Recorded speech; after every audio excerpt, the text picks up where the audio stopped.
Hello everyone, and welcome to Omniversery, a game of space, time, and babies.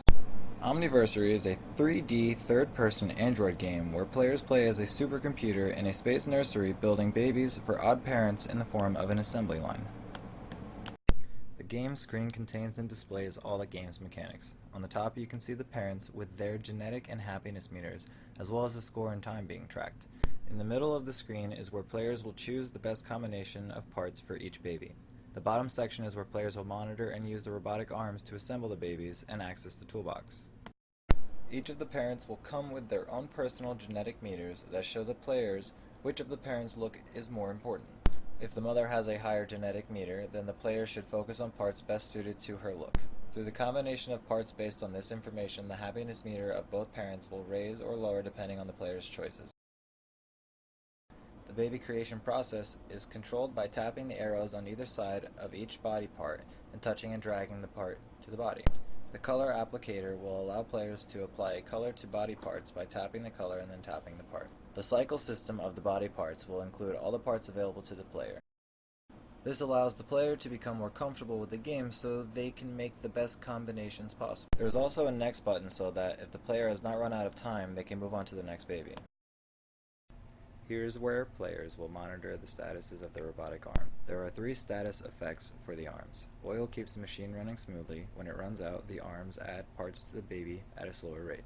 The damage meter will tell the player how close the arms are to breaking down completely. And when the coolant meter runs out, the arms overheat and cause them to stop working for a few seconds. Players will tap on the toolbox to open it, and 3 tools will be available. The oil can is used for the oil meter, the duct tape is used for the damage meter, and the coolant bottle is used for the coolant tank. After choosing a tool, players will tap repeatedly on the meter to refill them as much as they can while working on and in between each baby.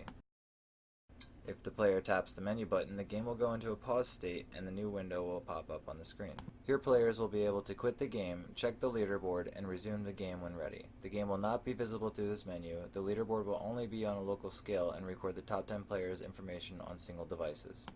Each level will increase in difficulty by reducing the time of each level and increasing the amount of babies required. Level 1 requires 2 babies in 5 minutes, Level 2 requires 5 babies in 4 minutes, Level 3 requires 6 babies in 3.5 minutes, Level 4 requires 7 babies in 3 minutes, and Level 5 requires 9 babies in 2.5 minutes. If the player is able to get a happiness meter to 100%, they will be awarded bonus time. If they create babies that give 35% or less in the happiness meter, they will have time taken away from the current level. If constant parents are 35% or less, the arms will take extra damage. They also take less damage for the more 100% parents that are made.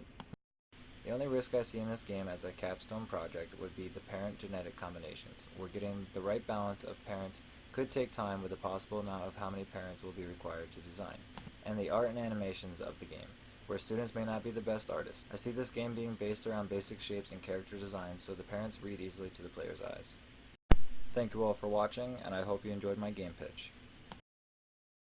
Created using Powtoon.